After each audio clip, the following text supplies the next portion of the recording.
faith, family and freedom in Cuba, Belgium, Brazil, Congo, UK and all over the USA to crowds from 14 to 40,000. International leadership speaker, trainer and coach.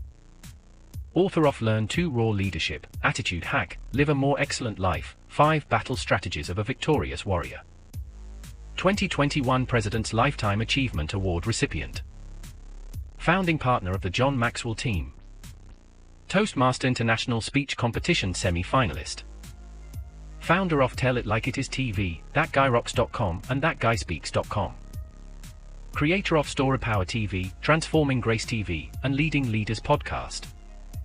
Producer of 4 TV programs and podcasts for Liftable TV and World Trumpet Television as well as multiple social media channels. Please help me welcome J Loren Norris. I don't care how good you are as a trainer or a coach. It will be nearly impossible for you to teach a fish to climb a tree, a squirrel to swim underwater, or a bear to ride a bicycle. Well, people have trained a bear how to ride a bicycle, and monkeys how to go to space. But a fish climbing a tree, that's beyond you. I don't care how good you are. Training a fish to climb a tree is not so possible. Why? Well, if leadership guru John Maxwell is right, who you are determines what you do, well, then there's some pretty good evidence that it's going to be hard to train a fish to climb a tree, and it's going to be really hard to train you unless you meet these 5 different applications of your life, 5 different things about who you are. They determine who you are, which will determine what you do, and that's what I want to talk about today on Leading Leaders. Subscribe now for our extensive video library of leadership lessons promoting faith, family, and freedom. I'm J Loren Norris with Leading Leaders Podcast. And yes, I've been reading again, this time in John Maxwell's Winning with People. And he breaks down some really simple stuff. And when I say really simple, I mean, if you've studied self-help at all or any kind of management skills at all, you kind of know this already. You've been down this road and played this game. But if you're just new into the world of leadership, or if you're in one of those management tasks that every manager gets kind of stuck in at some point, and that is your role is to up production, whatever it takes to do that. Well, there's a story of a farm where the new productivity consultants came in and they said, if we just redistribute the workload, I think we can get things done a whole lot better. And so they went about the business of assigning different people to different roles that perhaps they hadn't served in before. And one of those particular roles was to have the sheep do all the computer data entry and to have the plow horse, do tasks that were not plow horse tasks, and to have the scarecrow lay eggs. And of course, at the end of the measurement period, the consultants were completely baffled that the scarecrow had laid no eggs whatsoever, and the sheep had made a disastrous mess of the data entry. And you have to ask yourself, why? Well, because they're not made for that. That's not their makeup. That's not their gene type. And so when we think about being leaders and managers today, we have to ask the question, are we asking the people we're leading to do something that's not in their makeup? I mean, a shy sheep can't be a salesperson either. They could handle the data entry on the backside if they had fingers, but their personality doesn't lend to being good salespeople. And I think one of the challenges we have as leaders today is to be able to find out how we put people in the right slots. And maybe you use all of the tools of the trade of leadership, and maybe it's the DISC profile, or it's the personality colors with the Florence Littauer Strengths Finders, which is one of my favorites. I mean, there are plenty of analyses out there and plenty of sales aptitude tests or productivity aptitude tests that you can apply to the people to work in your organization. But the real challenge is figuring out who they are to begin with. So in this book, Winning with People, John Maxwell kind of breaks that down. He says, really, there are 5 different things that help identify who you are. Number 1 is your genetic makeup. Number 2 is your self-esteem, your self-image, how you view yourself. Number 3 would be the experiences that you've lived in life, and that might include a college education or a lack thereof, or the kind of environment that you grew up in. Number 4 would be your attitude, which is really how you think about what you feel and how you feel about what you think mostly related to the experiences that you've had in the course of your life. And then number 5 would be the friends that you choose to spend your time with. And if you discount any one of those things as a leader, if you try to completely avoid the question of, well, what is your genetic makeup? What part of the world are you from? What is your family like? You know, I have a redheaded stepchild. She's been in my life since she was 4 years old. And it's been ironically convenient that all of my kids have ginger hair and dotted faces. And so all of their lives growing up, you couldn't tell them apart. When we were out in public and they were all together, you could see all 4 kids and they looked just like mom and dad, and there was no issue with that. And that was very, very helpful. But when she was 17 years old and her heart problem became obvious, it was a real challenge because she's not genetically mine. My family side didn't have any input in that. And so now we have to do a background check on mom. And so we did all kind of medical tests on mom. And now her boys seem to have the same kind of defect. And that's a concern. We recently found out her biological father has the same kind of heart issue that he deals with.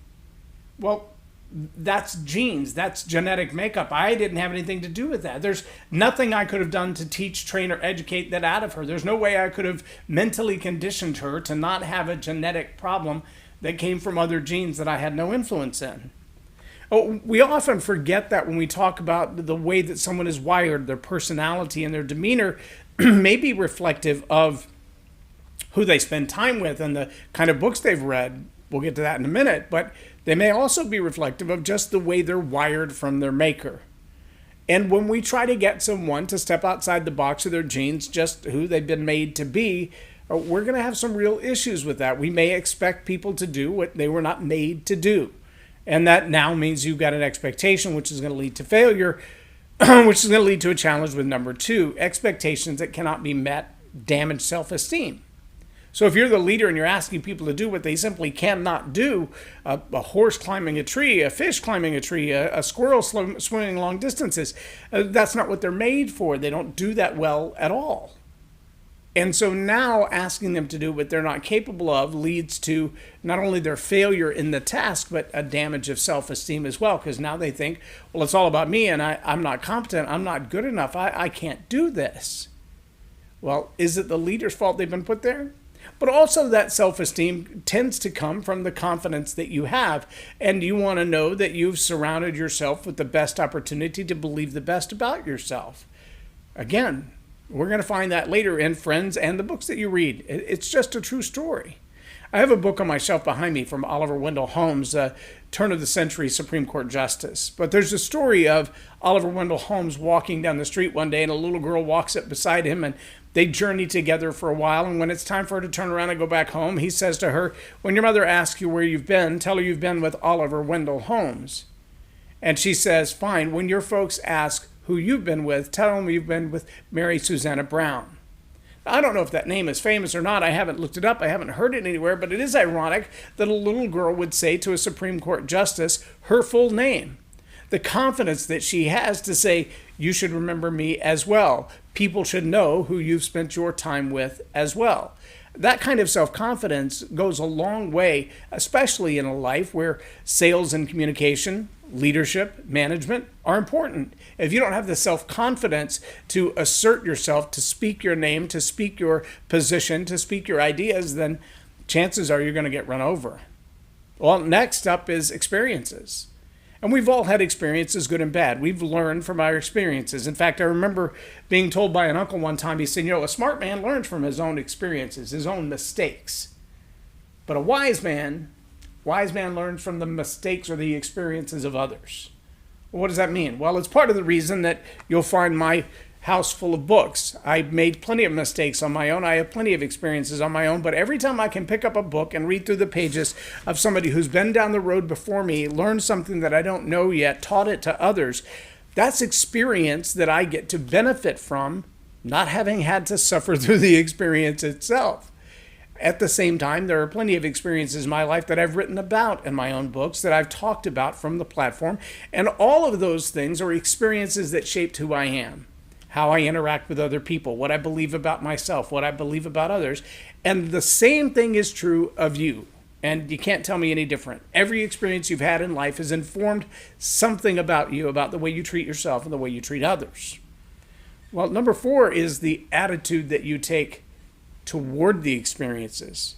What do you believe about yourself? How do you treat yourself? How do you look at the world? Do you feel like you're a victim because of all the things that have happened and your perception of all of them being bad?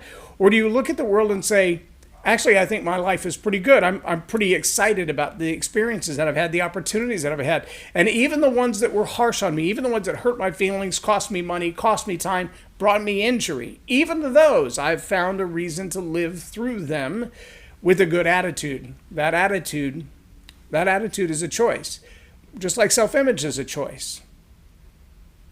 All of those things that come into your life, you can't necessarily choose your genes, but you can modify your experiences by getting away from certain circumstances, by avoiding the people, which is our next one, that bring you into bad circumstances. But you get to make a choice about your self-esteem. You get to make a choice about your attitude. You get to make a choice about your experiences. Because number 5, you get to make a choice about your friends.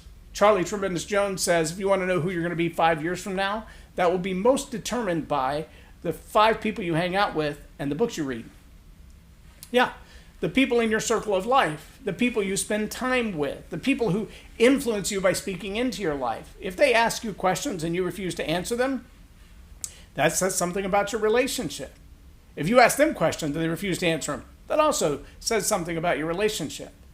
There's a comic strip of Charlie Brown leaning with his head against the wall, and he says, my life is just, nothingness. And his friend Lucy says, you know what the problem is with you, Charlie Brown?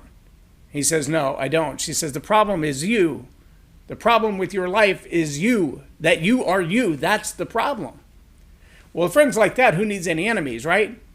But we need friends around us whom we choose, who will encourage us to be better, who will challenge us to improve ourselves, who will ask us the kind of questions that cause us to deliberate, to think, to pontificate perhaps, to reflect on the experiences that we've had and the things that we've read and the things that we know, i.e. the friends you surround yourself and the books that you've read will determine who you are 5 years from now. All of those things are choices, except for the genes. And all of those are input into who you are and how you're going to be in the future. And if John Maxwell is right, which I believe he is, people will do who they are. Fish will swim, squirrels will climb trees and jump from them, horses will pull plows or be ridden upon or walked in the pasture, because that's what they do. That's their makeup. That's who they are. People who have good self-esteem, surround themselves with good friends, have good self-confidence and a positive attitude, will take the genes that they've been given, whatever they are, and maximize their opportunity in life. Who you are determines what you do. If it's not in your makeup, if it's not in your skill set to excel in a certain area, then understand that and find the ones that you are. Find those areas that are weakness of character and work on those. But in those areas of strength, gifts, and talents, work on the strength ones. Work on the ones that are powerful, the ones that you can move that needle from a 7 to a 10 pretty easily.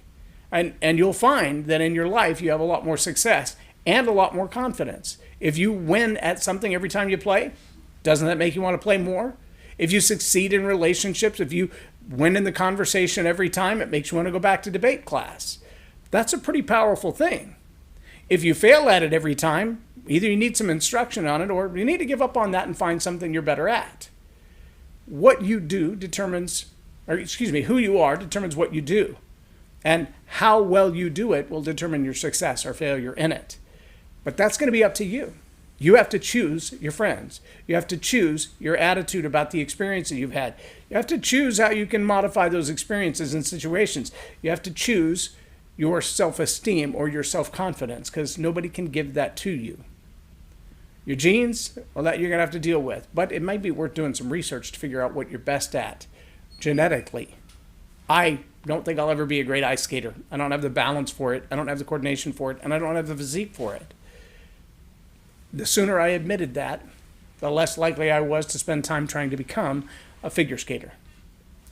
I'm just saying, who you are determines what you do, and you should let it.